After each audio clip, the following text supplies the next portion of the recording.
2023 को अपना टारगेट मानने वाले बच्चों, 2022 तो जा ही रहा है, साथ में आ रहा है 2023 जो आपके लिए डेट भी लेकर आ गया है कि आपका नीट का एग्ज़ाम कब होगा, आपका जेई का एग्ज़ाम कब होगा, जेई का सेशन 1 कब होगा, जेई का सेशन 2 कब होगा।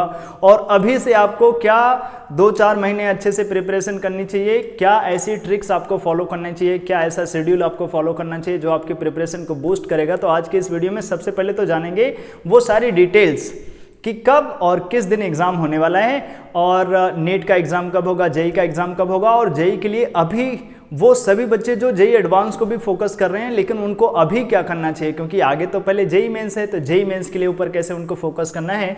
तो सबसे पहले डेट डिस्कस कर लेते हैं और फिर आपको बताएंगे वो इंपॉर्टेंट बातें जिसको आप फॉलो करके आने वाले एग्जाम में अच्छा सा अच्छा स्कोर कर सकते हैं। ठीक है भाई, तो शुरू करिएगा, ध्यान से सुने। जेई 2023 सेशन 1 जनवरी में जो होने वाले हैं उसके डेट्स हैं 24, 25, 27, 28। ये डेट तो बहुत सारे यार, हर दिन सुबह शाम होते रहता है। जनवरी लास्ट वीक ऐसे आप ध्यान रखिए। और जो सेशन 2 होगा वो अप्रैल, जनवरी मतलब आप समझ रहे हैं दिसंबर लगभग 50% तो हो ही चुका है। हाँ, जब ये वीडियो मैं रिकॉर्ड कर रहा हूँ तब तो 15th निपट चुका है, 16th चल रहा है दिसंबर में। तो आपके पास गिने चुने डेट्स लगभग 45 के आसपास डेट्स बचेंगे, दिन बचेंगे इतने। तो उस 45 डेज में सबसे पहले आपको ध्यान रखना है कि टोटल तो जेई के एग्जाम्स होते हैं उसमें अगर पर्टिकुलर सब्जेक्ट के बारे में देखेंगे तो 30 क्वेश्चंस होते हैं, जिसमें से मैक्सिमम 20 क्वेश्चंस तो आपको एमसीक्यू मिलते हैं जिसमें सिंगल चॉइस रहता है। और जो मतलब सेक्शन बी जैसा होता है वहाँ पर 10 क्वेश्चन मिलते हैं इंटीजर टाइप करने के लिए, वहाँ पर आपको 5 कर सकते हैं, 5 आप छोड़ सकते हैं, उसमें नेगेटिव मार्किंग है भी और नहीं भी ऐसे करके है। मतलब किसी किसी ईयर उन्होंने दे दिया है नेगेटिव मार्किंग, किसी किसी ईयर वहाँ पे नेगेटिव मार्किंग नहीं थे, तो अभी तो है एक हिसाब से। तो आपको क्या टारगेट करना चाहिए, सबसे पहले मेरे हिसाब से आप अपनी प्रिपरेशन को बूस्ट करने के लिए आपको चाहिए कि जो एमसीक्यू टाइप की प्रैक्टिस है ना वो खूब बढ़ा दीजिए।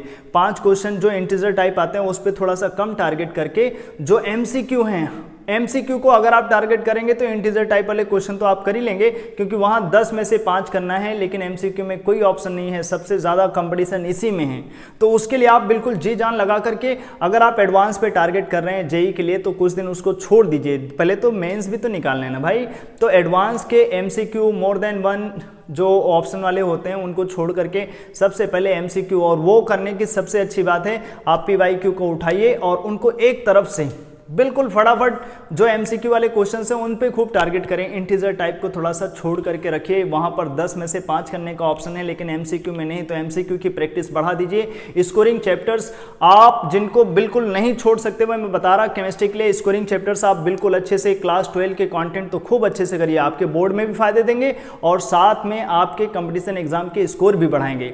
खास करके जैसे कोऑर्डिनेशन कंपाउंड हो गए, केमिकल काइनेटिक्स हो गए, इलेक्ट्रोकेमिस्ट्री हो गए, सरफेस केमिस्ट्री हो गया, और जो केमिस्ट्री इन एवरीडे लाइफ है, बायोमोलिक्यूल्स हैं, पॉलीमर्स हैं, यहाँ से कितने छोटे छोटे चैप्टर्स हैं ये सब। और क्लास 12 की जो ऑर्गेनिक है उसको तो आप छोड़िएगा नहीं, बिल्कुल जी जान लगा करके अमीन्स हो गए आपके पास, और कार्बोनिल कंपाउंड्स में तो आप एल्डिहाइड, कीटोन, कार्बोक्सिलिक एसिड छोड़ ही नहीं सकते हैं। 12 के कंटेंट पे ज़्यादा से ज़्यादा फोकस करिए, आपका बोर्ड भी बेहतरीन होगा और आपके कंपटीशन एग्जाम भी अच्छे रहेंगे। और इनऑर्गेनिक के सेशन आप मोस्टली 11-12 दोनों को आपको कवर करना पड़ेगा, पी ब्लॉक हो गए, 11-12 दोनों एक साथ आपको करके रखने चाहिए। इनऑर्गेनिक के क्वेश्चंस ज़्यादा से ज़्यादा आप कोशिश करिए। इनऑर्गेनिक के लिए अगर आप केवल जेई के लिए टारगेट कर रहे हैं तो केवल एनसीईआरटी की बुक्स को फॉलो करिए, ठीक है। एनसीईआरटी की बुक की जो इतनी सारी इनऑर्गेनिक है वहाँ से काफ़ी अच्छे क्वेश्चन बन जाते हैं जो जेई वालों के लिए सफिशिएंट हैं। अगर आप केवल एमसीक्यू के लिए, इनऑर्गेनिक के लिए जो कंटेंट है उनको आप अगर फॉलो करें, प्रैक्टिस के लिए आप पीवाईक्यू की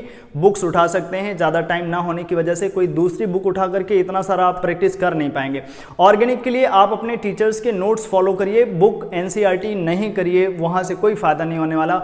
ऐसे सेम तरीके से फिजिकल केमिस्ट्री के लिए आपको एनसीईआरटी की बुक नहीं देखनी चाहिए। अगर आप जेई के लिए टारगेट कर रहे हैं आपको अपने टीचर्स के नोट्स, दिए गए डीपीपीज या फिर कोई पर्टिकुलर बुक ही फॉलो करके काम बनाना चाहिए, जैसे पीवाईक्यू के क्वेश्चंस कर करके, जैसे केमिकल काइनेटिक्स बहुत स्कोरिंग है उधर के लिए।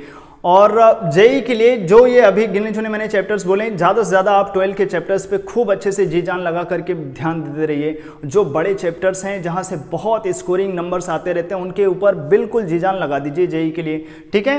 तो जनवरी के सेशन, जनवरी लास्ट से आपके एग्जाम स्टार्ट हैं, एप्लीकेशन फॉर्म फिलअप होना स्टार्ट हो चुके हैं, जाकर के वहाँ पर साइट्स में सारी डिटेल्स ले सकते हैं। ये तो जेई के, अच्छा इसके कुछ रिजर्व डेट्स भी हैं जो फरवरी में हैं, स्टार्टिंग में 1, 2, 3 ऐसे, यहाँ पर भी अप्रैल के कुछ रिजर्व डेट्स हैं कि अगर इस डेट्स में कोई प्रॉब्लम हो गई तो कुछ डेट्स बढ़ भी सकते हैं। तो ये तो जेई की डिटेल्स हो गई। जेई वाले बच्चों ज़्यादा से ज़्यादा एमसीक्यू पे ध्यान दें, और अभी हर एक दिन बहुत चैलेंजिंग है। आप इंटीजर टाइप के क्वेश्चन पे कम टारगेट करके एमसीक्यू सिंगल चॉइस पे ज़्यादा फोकस करिए। एडवांस की प्रिपरेशन थोड़े दिन के लिए अगर आप कर रहे हैं सीरियसली, तो उसको रोक करके जेई के ऊपर काफ़ी ज़्यादा से ज़्यादा टारगेट देना चाहिए। फर्स्ट सेशन बहुत इंपॉर्टेंट होता है, 2 अप्रैल में होगा, तब तक आपके बोर्ड के एग्जाम हो जाएंगे, वो अच्छा होगा तो और अच्छी बात है, लेकिन फर्स्ट सेशन में आपको मोटिवेटेड रहना है, जी जान लगा देना है खूब। सेकंड, दूसरा जो आगे चल करके हमें मिलने वाला है इंफॉर्मेशन, वो नीट के बारे में है। 10 दिन नहीं होने वाला, ये एक ही दिन आएगा, ये महाभारत 18 दिन का युद्ध नहीं है भाई, ये जेई वालों का बहुत दिन एग्जाम है, लेकिन ये एक ही दिन की लड़ाई है। और दिन बहुत अच्छे से याद रख लीजिएगा, 7 मई, ये दिन जिसके पहले आप नॉर्मल इंसान रहेंगे और अच्छे से एग्जाम दे देंगे ना, तो आपको लोग भगवान बोलेंगे। क्यों? डॉक्टर बन जाएंगे आप, डॉक्टर को ही लोग भगवान मान लेते हैं। तो बिल्कुल जी जान लगा करके ये डेट आप पहले तो अपने मन में बसाइए, और आज से सुख, चैन, नींद, दुख, दर्द सब भूल जाइए। वही उसी दिन आना चाहिए जिस दिन सिलेक्शन हो जाएगा, उसके बाद, ठीक है।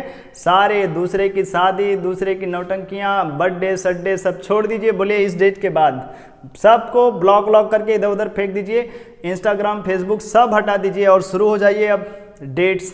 ध्यान से देखिए, मई मतलब अगर आप अभी से देखेंगे तो दिसंबर को आप छोड़िए, चला गया ये, जनवरी फरवरी मार्च अप्रैल, आपके पास 4 महीने हैं गिने चुने, और 4 महीने में आपको आपके रिवीजन भी अच्छे से बना के रखने हैं। जो आप कंटेंट पढ़ रहे हैं, खास करके अगर आप रिपीटर्स हैं, तो जो आपने पढ़ लिया है उसको रिवाइज भी करते रहिए, और जो आप नहीं पढ़ रहे हैं, जो नए कंटेंट हैं, उनको तो आपको बिल्कुल अच्छे से सीखना है। आपके लिए भी सेम चीज़ है कि आप अपनी एनसीईआरटी की बुक इनऑर्गेनिक के लिए अच्छे से फॉलो करिए, और जो फिजिकल केमिस्ट्री है वहाँ पर थ्योरी वाले कंटेंट के लिए एनसीईआरटी पे ज़्यादा से ज़्यादा भरोसा करिए। एनसीईआरटी के जो एग्जांपल्स होते हैं वो आप कहीं पर नोट्स करके उनको इकट्ठा कर लीजिए। जल्दी से जल्दी, जितना ज़्यादा टाइम करेंगे, आप ये ना सोचिए कि एनसीईआरटी में तो वो हैं ही, हम खोल के उनको देख लेंगे, ये गलत बात है। आप क्या करिए, उनको एक जगह पे इकट्ठा कर लेंगे ना, वहाँ पर डायरेक्ट क्वेश्चन ऐसे आ जाते हैं जो वहाँ पर एग्जांपल में दिए रहते हैं एनसीईआरटी में, और आपका हेल्प कर जाते हैं। ऑर्गेनिक केमिस्ट्री के लिए एनसीईआरटी बिल्कुल फॉलो नहीं करिए, नहीं तो कंपटीशन एग्जाम की ऑर्गेनिक नहीं बनेगी, नीट के भी ऑर्गेनिक नहीं होंगे आपसे। जहाँ पर भी पढ़ते हैं उनके कॉन्टेंट्स अच्छे से ऑर्गेनिक करिए, और ऑर्गेनिक के लिए अपने क्लास के नोट्स अच्छे से फॉलो करेंगे, तभी आपका ऑर्गेनिक में भला होगा। नहीं तो डायरेक्ट एनसीईआरटी पढ़ने से आपको कोई फायदा, मतलब 2-4 रिएक्शंस आप याद कर सकते हैं, लेकिन जब आप टीचर के कंटेंट पढ़ लें फिर आप रीडिंग कर सकते हैं एनसीईआरटी के। लेकिन ज़्यादा से ज़्यादा इंपॉर्टेंट है एनसीईआरटी के लिए क्या चीज़ पढ़ा जाए वो पढ़ने वाली बात है। एनसीईआरटी के लिए मतलब पूरी बायो तो आपको एनसीईआरटी से ही पढ़ना है। केमिस्ट्री के लिए आपको एनसीईआरटी में इनऑर्गेनिक के कंटेंट ज़्यादा से ज़्यादा फॉलो करने, और चीज़ें आप अपने ट्यूशन के नोट्स पे ज़्यादा से ज़्यादा डिपेंडेंट रहिए। किसी बुक को फॉलो करने के चक्कर में ना पढ़िए। ज़्यादा से ज़्यादा ज़रूरत है कि आप अपने टीचर पे विश्वास करें, उनके दिए गए कंटेंट को फॉलो करें, और टेस्ट के कंटेंट बढ़ा दें। अगर आपके टारगेट हैं 700 प्लस 650 प्लस, टेस्ट के कंटेंट बढ़ाइए। ज़्यादा से ज़्यादा टेस्ट देंगे, ज़्यादा से ज़्यादा आपके सिली मिस्टेक्स की एरर कम होंगे। मिस्टेक तो हमेशा ही होंगे, लेकिन number of mistakes, number of silly mistakes वो कम हो जाएंगे, और ज़्यादा टाइप्स के क्वेश्चंस करेंगे, तभी एग्जाम में मिलने वाले क्वेश्चंस आपको ज़्यादा से ज़्यादा क्वेश्चन सीन क्वेश्चंस लगेंगे और फटाफट कर ले जाएंगे। कम टेस्ट देंगे तो एक ही डिसएडवांटेज रहता है कि आपके मैक्सिमम क्वेश्चंस आपको टाइम टेकिंग लगेंगे, क्योंकि आपने उतने ज़्यादा क्वेश्चन करने की प्रैक्टिस नहीं करी है। अगर आप फटाफट बहुत सारे क्वेश्चंस करते हैं, बहुत सारे टेस्ट देते हैं, तो एग्जाम में वो आपको बहुत हेल्प करके देकर जाते हैं। बायो के लिए पूरी एनसीईआरटी फॉलो करिए। फिजिक्स के लिए तो आपको किसी ना किसी बुक को फॉलो करना पड़ेगा। एनसीईआरटी की कुछ चैप्टर्स हैं जो आपको पढ़ने पड़ते हैं, लेकिन केमिस्ट्री के लिए आप केवल इनऑर्गेनिक के कंटेंट को एनसीईआरटी से फॉलो करें। फिजिकल के लिए जो एग्जांपल्स होते हैं वो एक जगह पर इकट्ठा कर लीजिए, और ऑर्गेनिक के लिए आप अपने टीचर्स के नोट्स को फॉलो करिए। और 7th में ध्यान रखिए, सोने के लिए थोड़ा सा कम टाइम लगाइए, पढ़ने में थोड़ा ज़्यादा टाइम लगाइए, चलते फिरते भी पढ़ते रहिए, ज़्यादा से ज़्यादा चीज़ों को रिवाइज करते रहिए, और ज़्यादा सोचने से बचिए। ठीक, रात में सोने जाइए तब भी कुछ ना कुछ फॉर्मूले रख लीजिए, फटाफट नींद आ जाएगी। 7th में ध्यान रखिए, आ रहा है वो दिन जिस दिन आपके सिलेक्शन हो जाएंगे। वीडियो में ये जानकारी आपको कैसी लगी, और ध्यान रखिए वो बच्चे जो नीट के लिए फुल टेस्ट सीरीज अगर ज्वाइन करना चाहते हैं, तो मेरे यहाँ फरवरी लास्ट 24 फरवरी से नीट के लिए फुल टेस्ट स्टार्ट हो जाएंगे, तो आप फटाफट वो फुल टेस्ट ज्वाइन कर सकते हैं और उससे रिलेटेड सारी जानकारी भी आप ले सकते हैं, जो कॉन्टैक्ट चैनल पे नंबर दिए गए होंगे या डिस्क्रिप्शन में नंबर दिए गए होंगे उससे। और अगर से अलग से अगर कोई टेस्ट सीरीज ज्वाइन करना चाहते हैं तब भी आप हम लोगों से संपर्क कर सकते हैं। तो इस वीडियो में इतने रखते हैं। कोई और प्रॉब्लम, कोई और जानकारी, कुछ और चाहते हैं, जैसे मैं चाहता हूं कि नीट के लिए special NEET question practice series में चलाऊं, आप अगर चाहते हैं कि हाँ शुरू किया जाए तो आप फटाफट कमेंट सेक्शन में आकर बोल सकते हैं। जल्दी से जल्दी उसकी डेट्स अनाउंस होंगी और वो कैसे वीक में कितने दिन क्लासेस होंगी वो आपको बताई जाएंगी। इस वीडियो में इतना रखते हैं, अगली वीडियो में फिर से मिलेंगे।